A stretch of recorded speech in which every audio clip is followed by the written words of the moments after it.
Es una bendición estar una vez más reunidos y vamos a continuar con la serie de Hebreos y hoy vamos a estar estudiando Hebreos 4 del 1 al 11.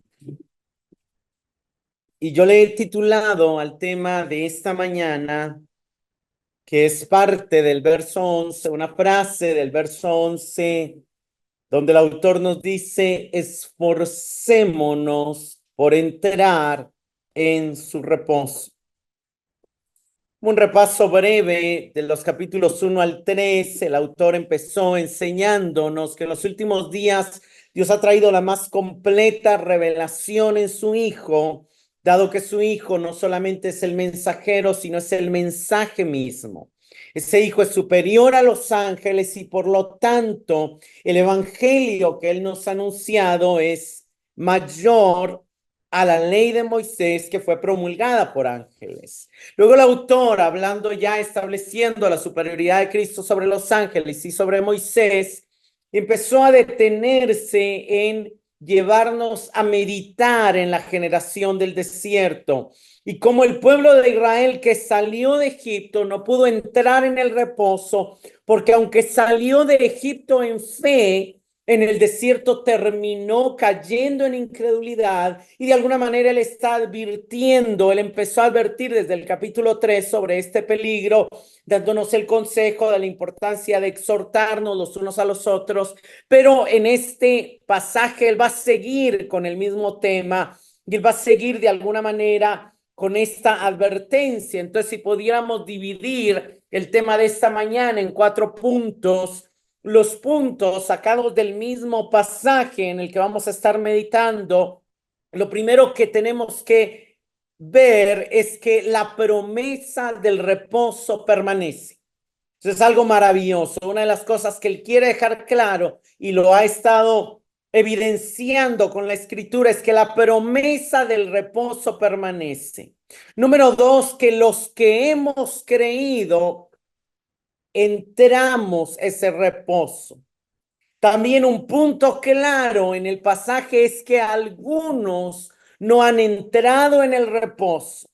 Y él va a terminar diciendo: esforcémonos por entrar en ese reposo.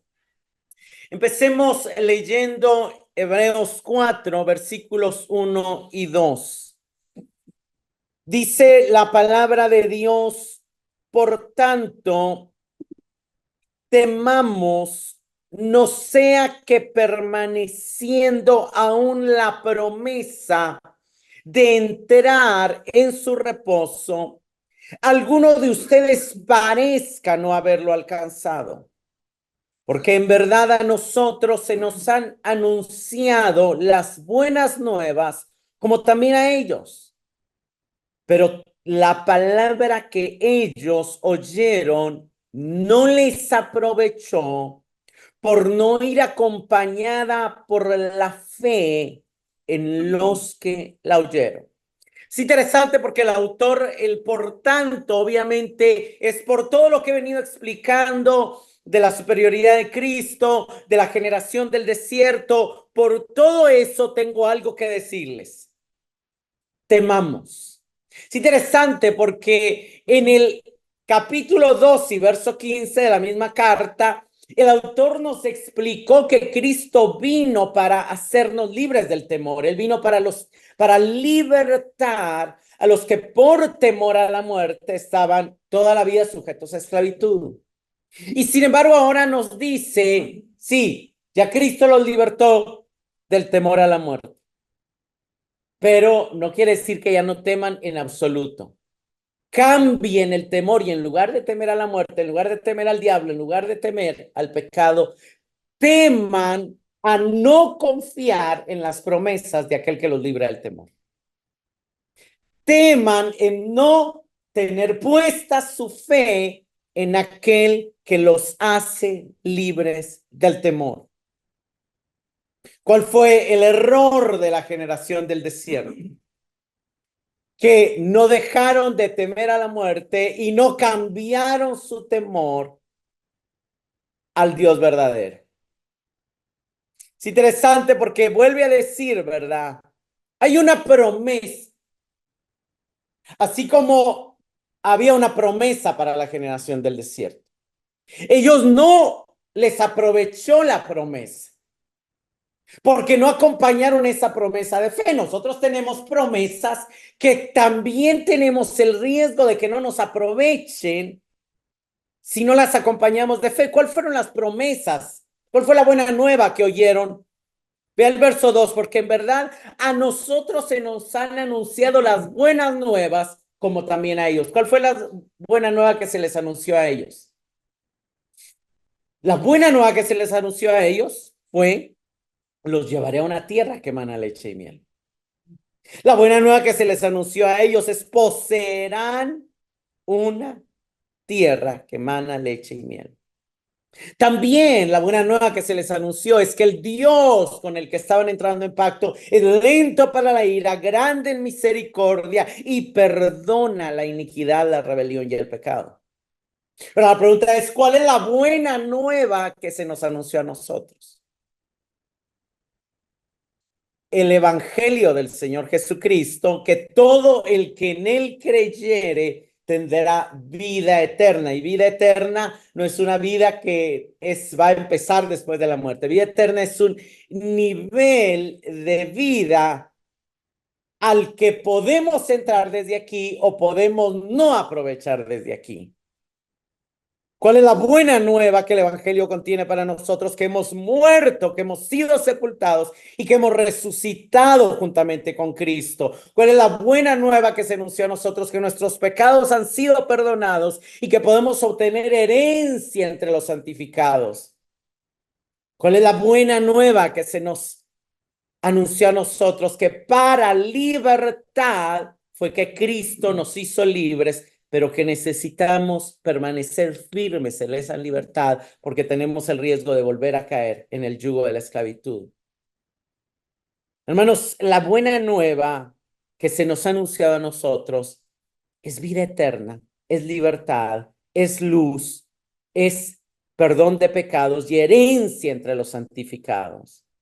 De alguna manera, es un estilo de vida. Algo que es importante entender es que el perdón de pecados equivale de alguna manera a la salida de Egipto del pueblo de Israel, pero el entrar en la tierra prometida equivale a entrar en el disfrute de la salvación como vida eterna, de crecer en ese conocimiento, comunión, relación con Dios que de alguna manera conlleva un tiempo, conlleva un proceso, conlleva un camino. En el pueblo de Israel era el camino del desierto, desde Egipto, pasando por Sinaí, hasta llegar a la tierra prometida. En nuestro caso, es un camino de el bautismo, de ser enseñados, de aprender todas las cosas que Cristo nos ha mandado y ha tenido para nosotros, y de ir aplicando fe a todo eso que la palabra nos enseña.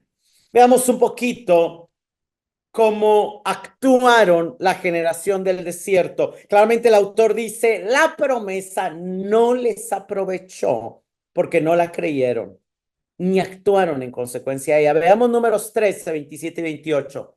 Dice, este pasaje nos muestra la historia de cuando Moisés manda a 12 espías a explorar la tierra de Canaán, y los espías regresan con el informe. Y entonces viene el informe que ellos dan y dice: le contaron a Moisés y le dijeron: fuimos a la tierra a donde nos enviaste, ciertamente mana leche y miel, y este es el fruto de ella. Solo que es fuerte el pueblo que habita en la tierra y las ciudades fortificadas muy grandes. Además vimos ahí los descendientes de Anac, es decir, los gigantes. Pero los hombres que habían subido con Caleb dijeron: no podemos subir contra ese pueblo porque es más fuerte que nosotros. Se olvidaron de las plagas de Egipto. Se olvidaron del poder de Dios.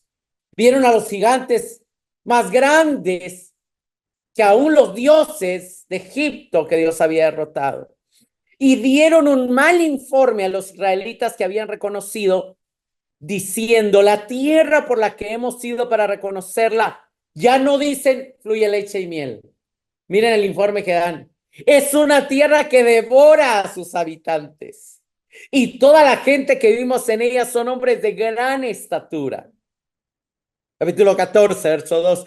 Todos los israelitas murmuraron y dijeron, ¿por qué nos trae el Señor a esta tierra para caer a espada? Nuestras mujeres y nuestros hijos van a caer cautivos. ¿No sería mejor que nos volviéramos a Egipto? Hermanos, es impresionante pensar que estos son los mismos que vieron las plagas en Egipto, que vieron el Mar Rojo abrirse, que vieron la columna de nube, que vieron la columna de fuego, y ven esa tierra que emana leche y miel, ven las uvas grandísimas, las frutas grandísimas, pero no se enfocan en la bendición, sino se enfocan en la batalla. Una batalla que Dios había dicho que Él les daría victoria, pero no lo oyeron. Se olvidaron que Dios había dicho, yo les daré la tierra de Canaán, donde habita el Heveo, el Jebuseo y todos estos gigantes. ¿Cuál es su actitud? Hermanos, el fracaso de Israel no se debió a que la tierra prometida, a que el descanso de Dios no estuviera disponible para ellos. No pudieron entrar porque se negaron a entrar, se negaron a creer en el poder y en las promesas de Dios. Ahora la pregunta es, ¿usted no ha oído cristianos decir, desde que me hice cristiano es más difícil la vida? A veces, yo sí he oído cristianos decir eso. Es que es mucha batalla. El enemigo se levanta cuando uno empieza a buscar a Dios. El que es un gigante. Y entonces, hermanos, cuando no podemos confiar en Dios, cuando no creemos que Él nos sostendrá, nos proveerá o usará el bien que estamos viviendo para nuestro bien, estamos cayendo en la misma actitud de este pueblo. No, la palabra no nos va a aprovechar si no actuamos en fe a esa palabra. Ahora, es importante, yo quiero detenerme en explicar a qué se refiere el autor con la palabra reposo. Algo maravilloso es que solo en estos 11 versículos que estamos estudiando en esta mañana se menciona 8 veces la palabra reposo. En el verso 1 habla de la promesa de entrar en su reposo. En el 3, los que hemos creído entramos en el reposo. En el 3 vuelve a decir no entrar en mi reposo. Igual en el 5, igual en el 8, en el 9. Y de esas 8 veces que aparece, 6 veces está precedida por el verbo entrar, pero el verbo entrar aparece 7 veces. O sea, la idea de entrar en el reposo es una idea que el autor quiere que pensemos. Entrar en el reposo, entrar en el reposo, entrar. Ahora, ¿qué es para nosotros entrar en el reposo? La palabra reposo, traducida del griego katapausis, obviamente el significado de diccionario es un cambio de actividad a uno de cese de actividades que produce tranquilidad, pero realmente a mí me gusta más solo entender como ausencia de tensión o de preocupación. Hay muchos otros pasajes que hablan de reposo, pero de alguna manera en otros pasajes, de alguna manera, el reposo se contrasta con temores, con ansiedades, con aflicciones, con angustia, y el reposo es la ausencia de eso. Dios les había prometido a la tierra, a esta generación, que los llevaría al lugar de reposo y a la herencia que el Señor su Dios les da, Deuteronomio 12:9. Entonces, una de las ideas que también quiero conectar aquí es que en el trasfondo de la mente del autor, para el pueblo de Israel, el reposo tenía que ver con la herencia. La Biblia habla, de alguna manera, Efesios 1:11 dice que Cristo nos redimió, que Cristo nos dio acceso al conocimiento, pero que también en Él hemos obtenido herencia. Hechos 26:18 dice, para que reciban por la fe en mí perdón de pecados y herencia entre los santificados. Romanos 8 dice que si padecemos, que si somos hijos, también somos herederos de Dios y coherederos con Cristo, si padecemos con Él, para que con Él seamos glorificados. Entonces, de alguna manera, vemos que el reposo, la herencia, están conectados con un disfrute, con un crecimiento en la confianza, en el descanso de Dios, que nos libera del temor, que nos libera de la ansiedad, que nos libera de la angustia. El reposo es una de las mayores necesidades de la sociedad y de la cultura de hoy. Hoy vivimos en una sociedad donde mucha gente no descansa bien, donde han aumentado exageradamente los problemas, no solo de insomnio, sino de estrés, de ansiedad, de falta de preocupación. Vivimos en una sociedad adicta al trabajo, vivimos en una sociedad adicta a los logros. Hermanos, una de las mayores necesidades del mundo, el reposo.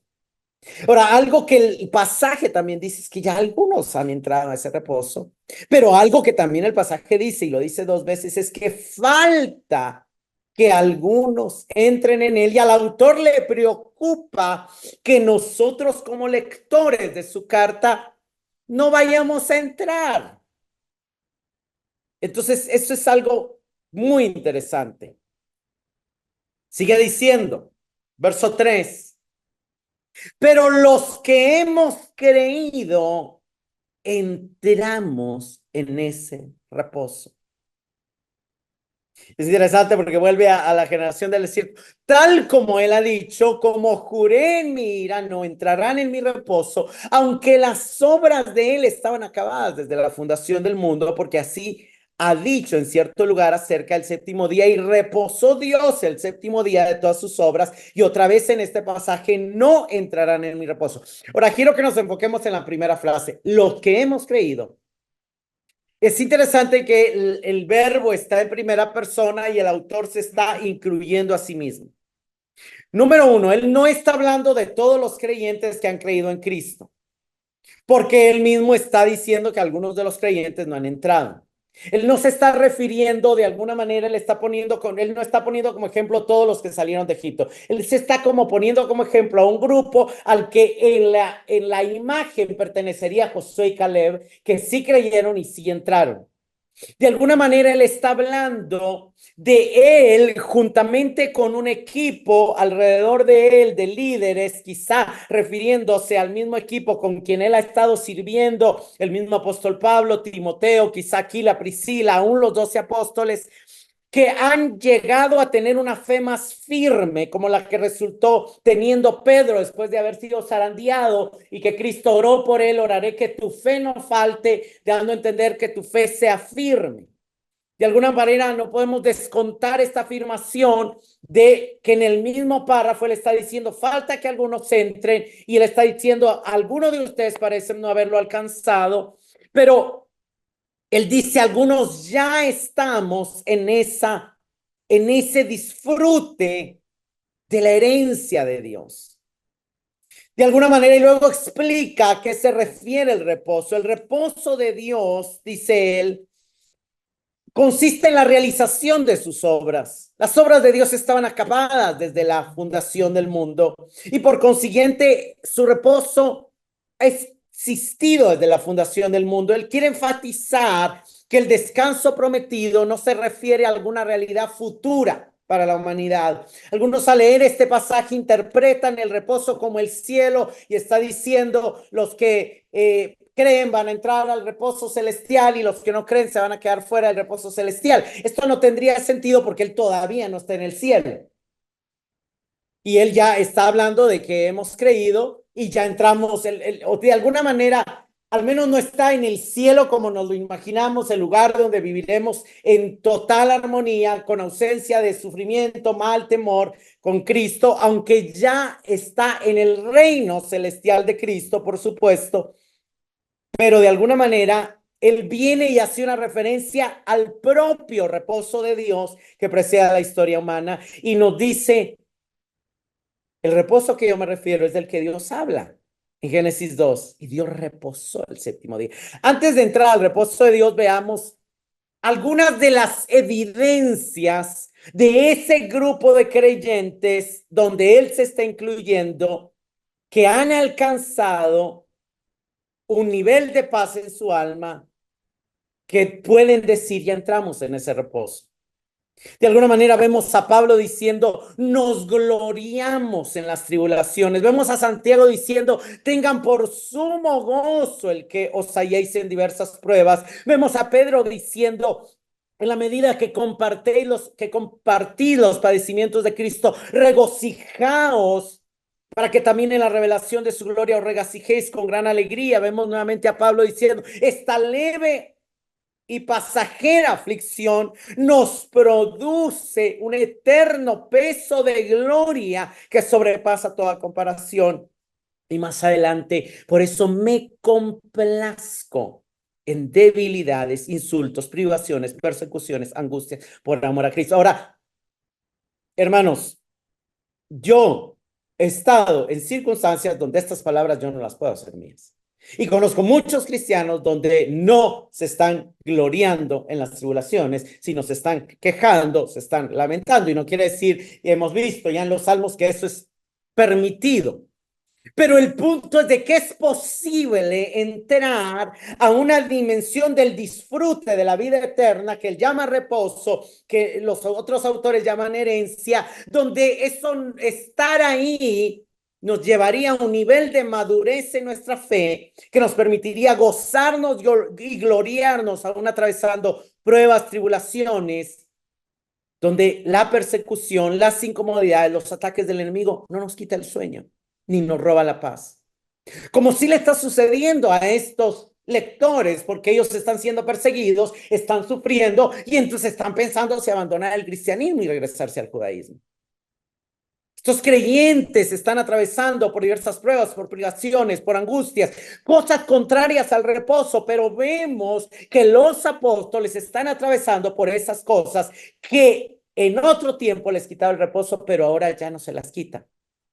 Ahora les produce que se gloríen, que se regocijen, que se complazcan en ellas y que las consideren leves y pasajeras. Y ahí es donde viene él y cita el reposo de Dios. Y dice, porque escrito está que Dios reposó el séptimo día. Ahora, veamos lo que dice la escritura. Génesis 1:31. Dios vio que todo lo que había hecho y era bueno en gran manera. Capítulo 2. Así fueron acabados los cielos, la tierra y todas sus huestes. En el séptimo día ya Dios había completado la obra que había estado haciendo y reposó en el día séptimo de toda la obra que había hecho. Dios bendijo el séptimo día y lo santificó, y vuelve a repetir, porque en él reposó de toda la obra que había creado y hecho. Pero ¿por qué Dios reposó? Hermanos, cabe decir que Dios no reposó porque estaba cansado, porque Isaías 40:28 nos dice que Él no se fatiga ni se cansa. También cabe decir que Dios no reposó porque dejó de trabajar, porque Jesús dijo en Juan 5:17 que mi Padre siempre trabaja y yo también trabajo. El reposo de Dios nos muestra que hay un nivel de reposo diferente o superior al cese de actividades o a la inactividad misma. ¿Qué está haciendo Dios cuando reposa? Está contemplando, disfrutando, más que no haciendo nada. Y de alguna manera esto encaja con las palabras que leíamos de los apóstoles. Hay circunstancias alrededor, ¿y qué les produce a ellos?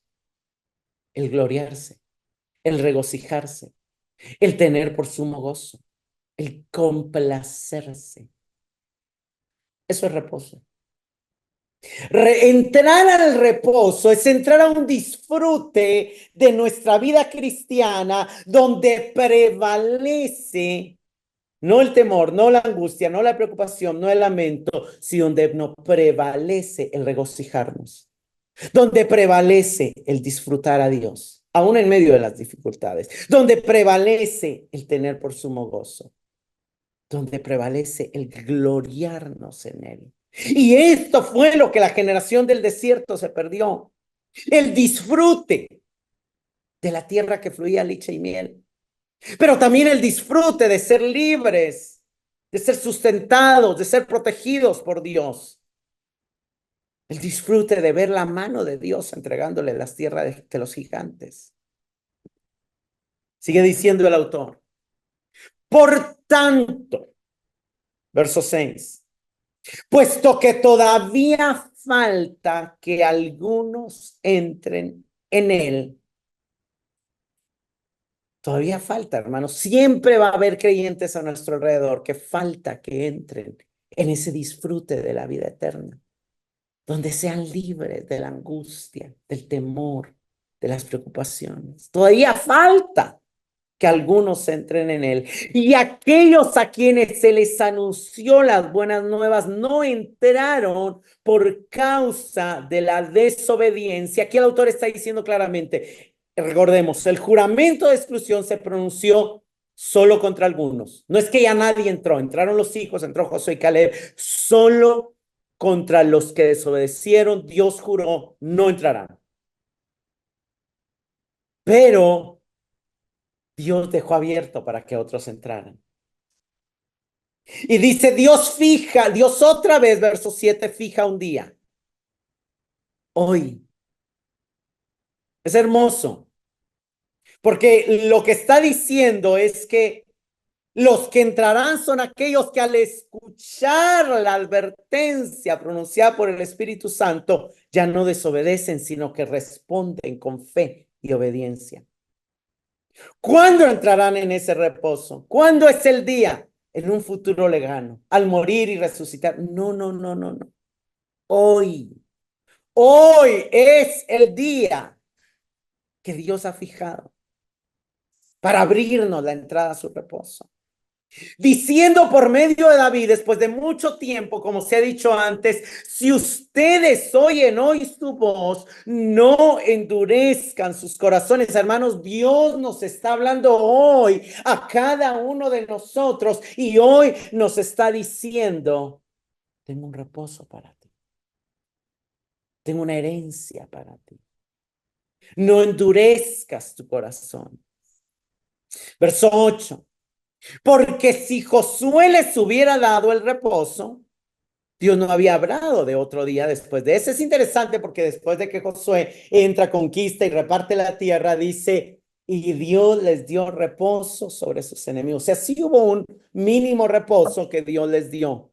Pero el escritor está tomando esa tensión interna entre la tradición de que sí Dios dio reposo y la perspectiva diferente expresada en el Salmo 95, donde David demuestra de que no hay gente que no está en el reposo.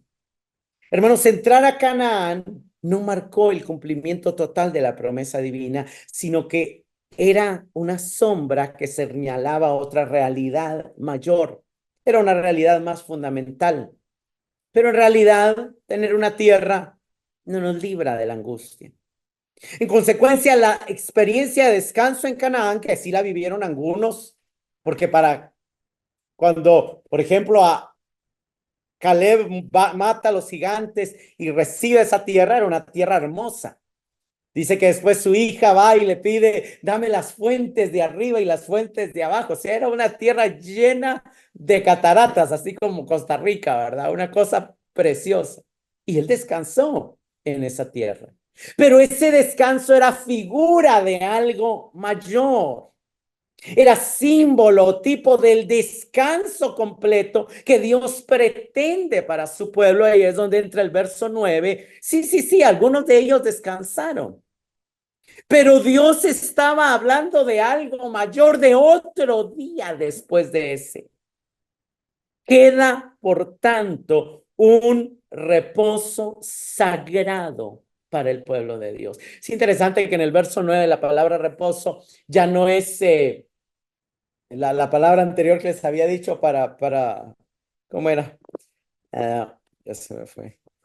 Catapausis, sino es la palabra sabatismos, que es una palabra que se traduce como queda una celebración del sábado. O sea, es una palabra que en sí mismo conlleva el significado no solamente de descanso, sino de celebrar el descanso. Entonces lo que está diciendo es, queda una celebración del descanso sagrado para el pueblo de Dios. Hermano, el reposo, el autor está construyendo ese significado de reposo y nos está diciendo, el reposo que Dios tiene para nosotros es una vida de celebración, ausente de afán, de preocupación, de estrés. Es una vida de descanso y alegría en Dios, donde estamos viviendo para su gloria, aún en medio de las ocupaciones cotidianas de la vida. Quiero contar aquí la historia de John Wesley. John Wesley nació en 1703 como hijo de un pastor anglicano y de una madre sabia e inteligente. Desde muy joven fue religioso y devoto, extremadamente diligente en sus disciplinas espirituales. Desde muy joven oraba 6 veces al día. Asistió a la Universidad de Oxford, donde fue ordenado sacerdote anglicano en 1728, a sus 25 años. Junto con su hermano Charles Wesley y algunos otros, donde estaba también George Whitefield, fundó el Holy Club o el Club Santo en esta Universidad de Oxford, un grupo de jóvenes dedicados a la oración, al estudio de la Biblia y a la vida piadosa. Este grupo pronto ganó el apodo de metodistas debido a su disciplina rigurosa y métodos ordenados de vida espiritual. En 1735, John Wesley viajó a la colonia de Georgia en América, donde esperaba predicar y convertir a los indígenas y colonos.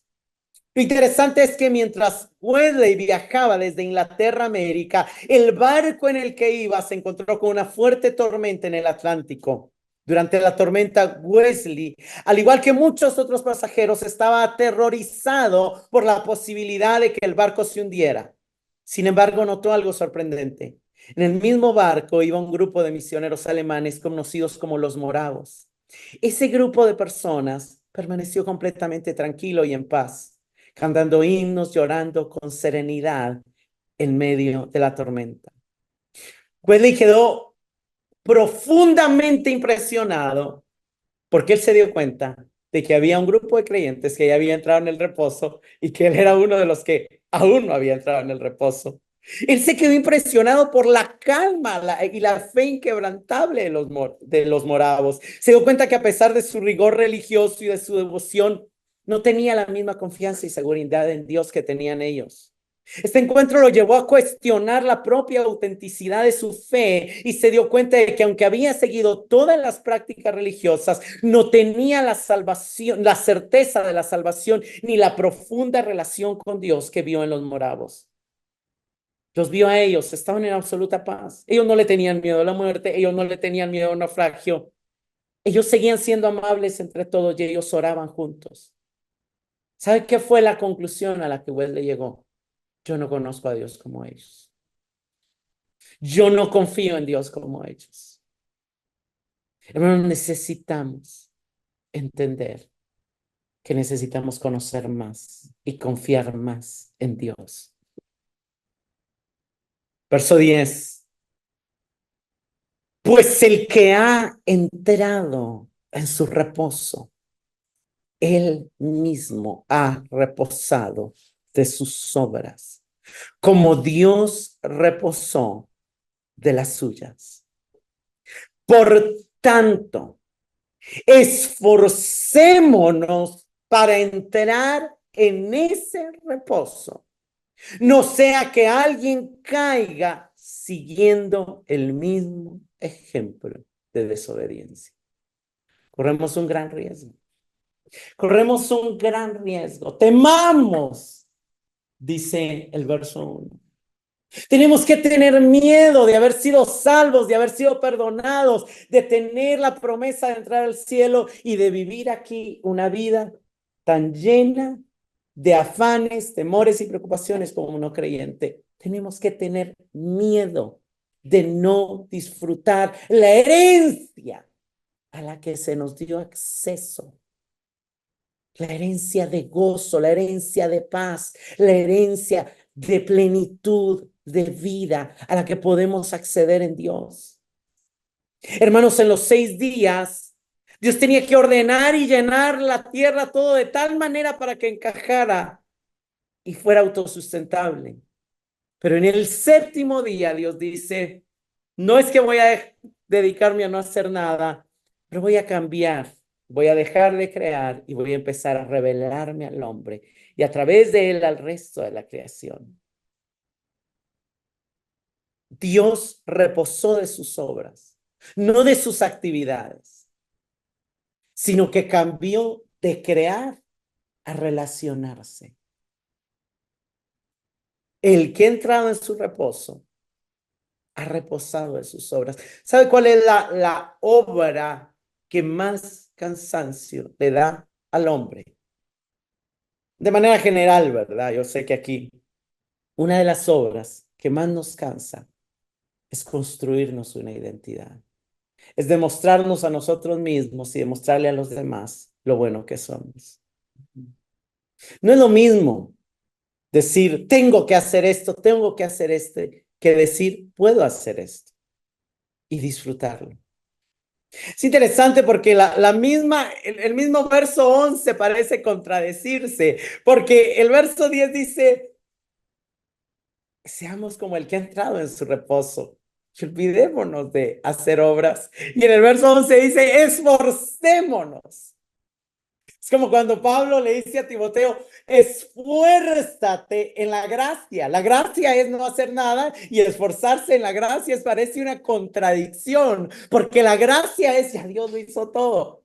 Pero la Biblia nos llama a esforzarnos en el reposo como a esforzarnos en la gracia. Hermanos, de alguna manera, el único verdadero esfuerzo que tiene sentido en la vida cristiana es el que se hace sobre el fundamento del consumado es, del tetelestai, de todo está hecho de Dios.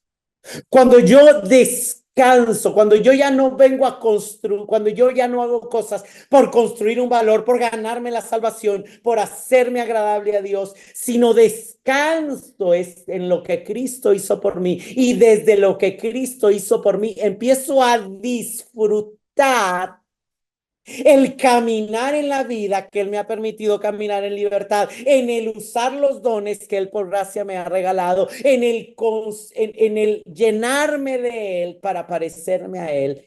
Eso es esforzarme por entrar en su reposo. Entrar en el reposo es entender que las obras que tenemos que hacer ya no son nuestras. Es entender que tenemos que descansar de nuestras propias obras hechas desde nuestro esfuerzo con el objetivo de caerle bien a la gente o de aún hallar satisfacción personal o aún de agradar a Dios mismo. Es entender que nuestro esfuerzo humano en la carne no es necesario para Dios, ni va a ser suficiente para llenarnos a nosotros mismos, ni para caerle bien a la gente. El esforcémonos del verso 11 solo tiene sentido cuando ese esfuerzo es en el Espíritu, en la gracia y en la fuerza de Dios, no en la nuestra propia.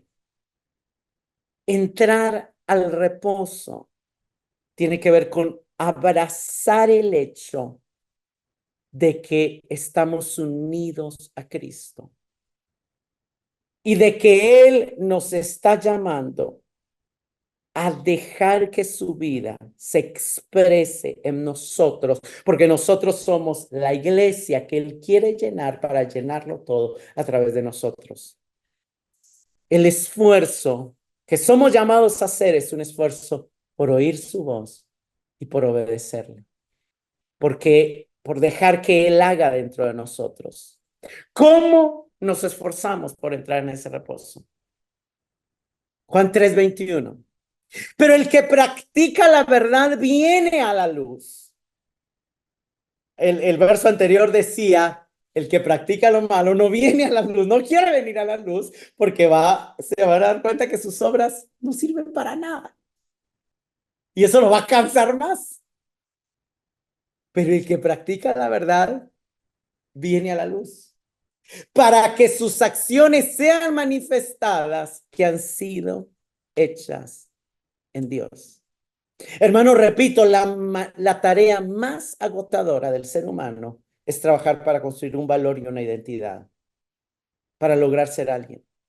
Pero cuando ya se es alguien, tú puedes descansar. Lo más maravilloso del Evangelio es que nos da un valor y una identidad sin hacer nada.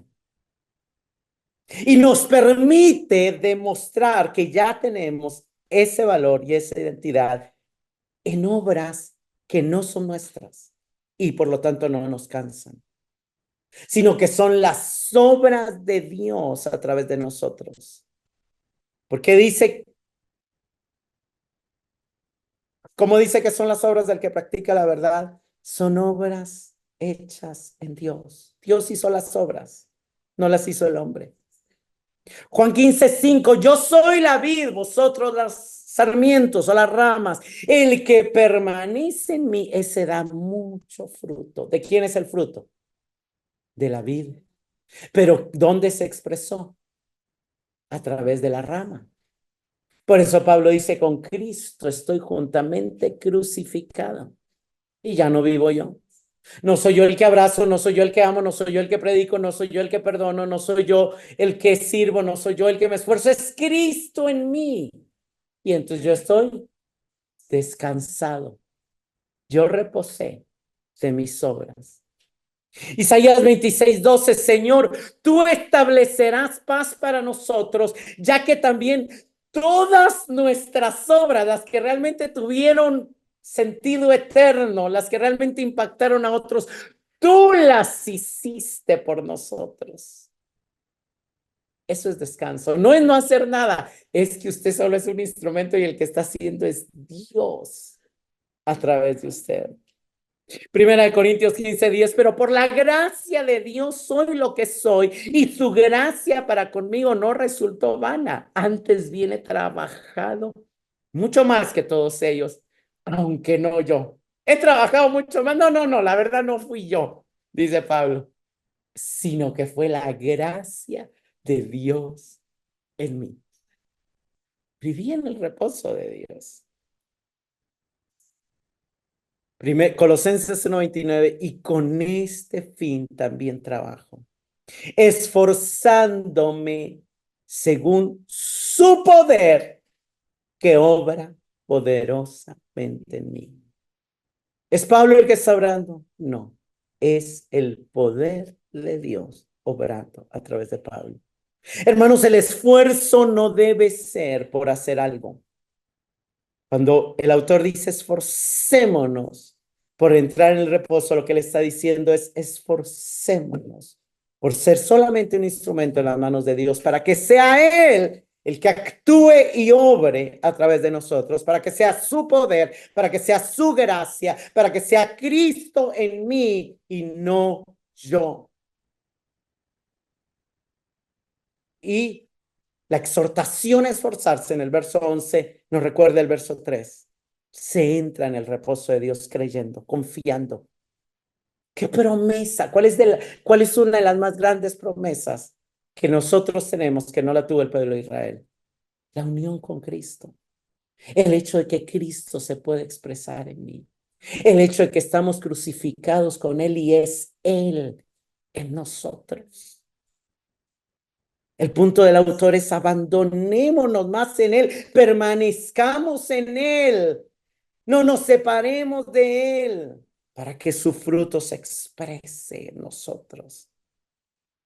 El que entraba en su reposo dice, descansó de sus obras. Entonces viene alguien y le pregunta, ¿qué haces? ¿Cuáles son tus obras?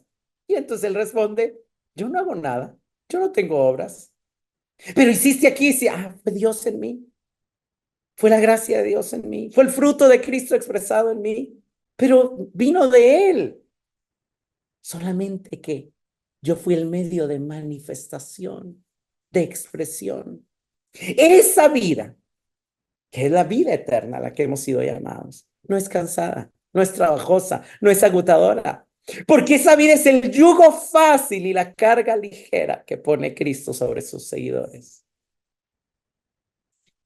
El autor termina diciendo que ninguno caiga en semejante ejemplo de desobediencia. Hermanos, que no dejemos de hacer las obras que de antemano fueron preparadas para nosotros. Que no dejemos de ser instrumentos que Dios use para la expansión del reino. Que no por falta de fe dejemos de cumplir nuestro llamado como miembros del cuerpo de Cristo que somos y a funcionar en nuestra comisión como ramas de la vid que somos, pero que estemos claros, conscientes de que no es nuestra fuerza, ni debe serlo, de que no tiene nada que ver con nosotros, de que es Él, su fuerza, su gracia, su poder. Eso es entrar en el reposo de Dios. Eso es vivir en el reposo de Dios. Eso es ser hijo y ser también heredero. Para considerar, ¿te impresiona notar que una promesa de Dios puede no aprovecharle a alguien si no la cree? A mí me impresiona, porque es claro. Si tú no crees una promesa de Dios, puede que esa promesa no te aproveche. ¿Temes perder el disfrute de todo lo que Dios te ha otorgado en la salvación? Yo sí temo. Yo sí temo. Antes había, yo no sé, quiero que no me tomen mal esto, pero yo recuerdo haber oído a alguien decir, yo no quiero, y de alguna manera quiero hacer mis esas palabras, yo no quiero llegar al cielo y que el Señor me diga, mira, todas estas cosas las tenía para que las disfrutaras en la tierra, pero no las quisiste tomar. Yo no quiero tener la actitud del hermano del pródigo que le dice que se pone celoso porque el Señor mató un cordero para el pródigo y el padre y viene y le dice, es que yo siempre he estado contigo y nunca me has dado nada. ¿Y sabe qué le contesta el padre? Nunca me has dado nada. ¿Cómo así? Todo lo mío es suyo. Ahí estaban los corderos, ahí estaban las vacas, ahí estaba el salón de fiestas, ahí estaba la música, ahí estaban los sirvientes. Tú podías disfrutarlo, pero sos un mezquino y no disfrutaste nada. Todo lo mío es tuyo. Es algo que lo que tenemos que pensar, hermanos, temamos no estar gozando de lo que Cristo pagó para nosotros. ¿Notaste como el ejemplo del hecho de que Dios reposó nos muestra que reposo no es inactividad, que reposo es disfrute, complacencia, regocijo? ¿Anhelas entrar en el reposo que Dios tiene para ti? ¿Anhelas vivir esa vida ausente de temor, de estrés, de preocupación, de dolor, de angustia? Que sí es posible cuando abrazas quién eres en Cristo y el valor que tienes en Él. ¿Notas que es posible vivir esa vida por medio de su gracia?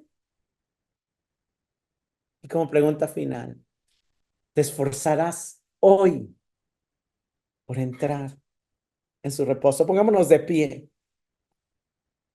Señor, gracias, porque la promesa sigue abierta y el día para creerla y para abrazarla es hoy.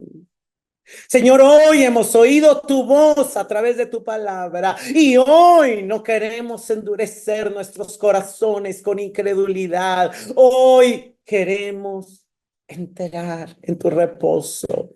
Hoy queremos soltar todo yugo que no vino de parte de ti. Hoy queremos soltar los temores, los afanes, las inseguridades que el mundo con las que el mundo y el enemigo y la sociedad quiere cargarnos. Queremos rendirlo todo a ti y queremos venir a tu luz y tomar tu yugo, porque necesitamos hallar descanso para nuestras almas, porque necesitamos entrar en tu reposo, porque necesitamos reposar de nuestras obras para empezar a caminar en las tuyas, porque queremos dejar de obrar nosotros y que sea tu gracia en nosotros. Porque queremos dejar de esforzarnos en nuestras fuerzas para esforzarnos según tu poder que actúa en nosotros.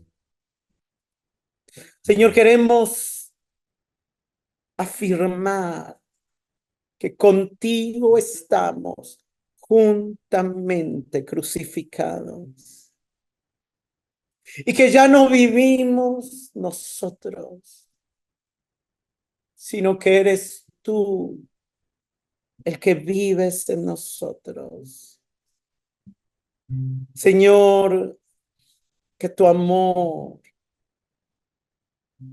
que tu poder, que tu mansedumbre, que tu sabiduría, que tu bondad, que tu magnificencia, que tu paciencia, que tu dominio propio se manifiesten y se expresen en nosotros en la medida que entramos en ese reposo en el cual algunos parecen no haberlo alcanzado, pero nosotros anhelamos alcanzar.